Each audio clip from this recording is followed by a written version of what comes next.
hour. See what Stephen clocked it.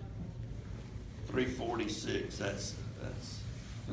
That's not the way Abner wanted this game played. I guess just to start, well, we ready to start, Steve? Good to go. I guess the only way to start this is to say that we took advantage of mistakes that you just don't expect or normally get from UCF. We just, we got lucky. We picked up some obvious key hits, but they kept getting out of jams early, and you got to credit them. These games during the week really stretch, for lack of a better word, your pitching. And it's something that both teams need to do, and that is use the young guys, give them the experience they need for down the road help. And I thought that a couple of our guys pitched very well. Jonah was certainly not one of those. Jonah's been called on a number of times this year to so-called get us in the dugout. But I thought that, well, we had three freshmen in Van Eyck, Scalero, I guess I should say two freshmen in Hutch, because this is his first year. But it was a very good 2 games for our program. We're very, very pleased with the fact that we were able to get it done. Still got a long way to go, but it was fun. We got it done. I saw you run out to the mound. When was the last time you did that before? Jim, you know I could run. You know, I just felt like Hutch was feeling for the strike zone. And if I'm not mistaken, we had a lead in which it called for, let's go home. Right. And when you're in that so-called situation, you want the other team that, you know, to know that we're going to come right at them. And basically you hope they hit the ball at somebody. UCF's capable of scoring, believe me. And I thought he was getting a little cute. I think he was a little concerned because of what had happened last night, because they really showed what they are capable of doing. But they had made changes and we had made changes, so that was kind of a clear indication of what direction the game was trending in. You look at Jonah. Go ahead. You look at Jonah. I mean, you put him in a lot of situations, like you said. And I mean, this might have been the toughest situation you've been thrown into, and you kind of handled it about as well as you can. Have you really seen him start thriving just the more you've used him of late? He just enjoys competition. He's from a baseball background. His daddy is his coach.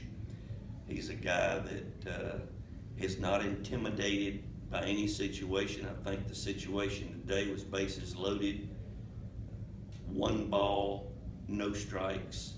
He comes in and gets us in the dugout.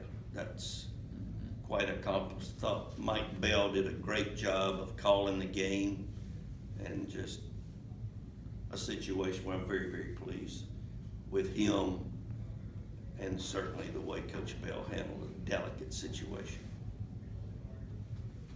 Beyond the box score, how did CJ handle his first start, his first time in that role on this? I would say he passed. I'm not going to say he had an A, but I would say he had a low B, because when you walk 4 and 3 1/3, there's no way I can give a higher grade than that. But composure-wise, did a good job. We need him as we go through a lot of baseball the rest of this season. I mean, we're still got, I believe, 38 games left. Is that correct? My math's not good, Stephen. But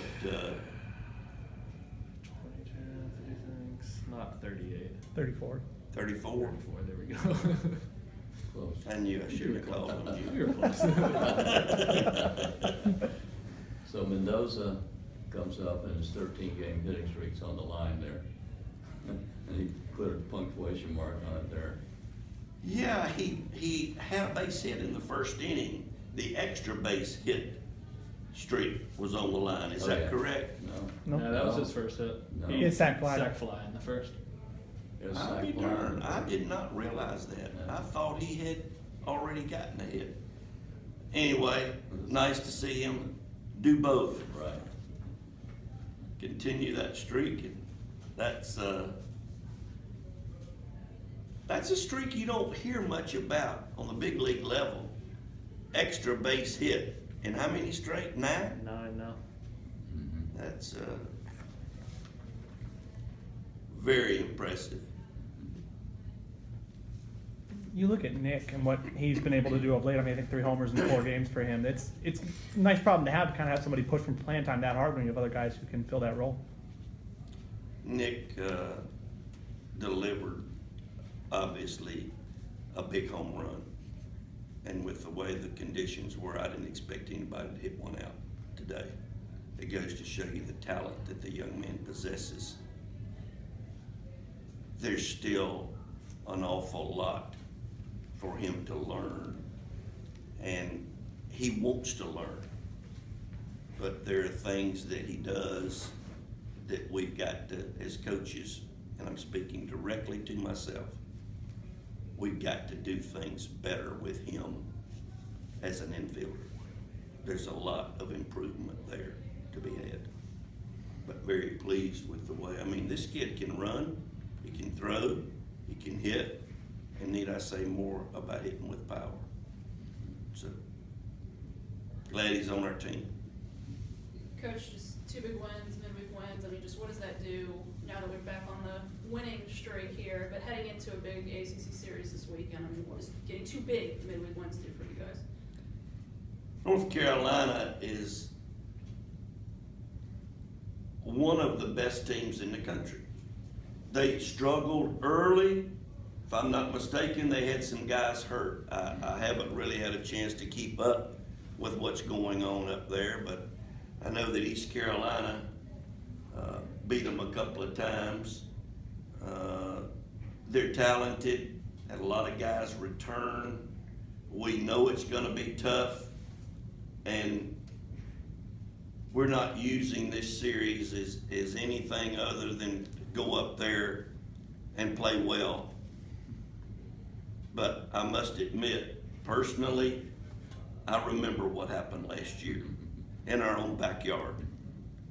We're looking to go up there and play solid baseball because we know they're gonna play solid baseball. That is a outstanding program. Well, that's your Hall of Fame state. They should respect that, shouldn't they? They're playing good baseball. They swept Pitt this past weekend, and they're getting double-digit runs. They're for real. They're for real. Anything else?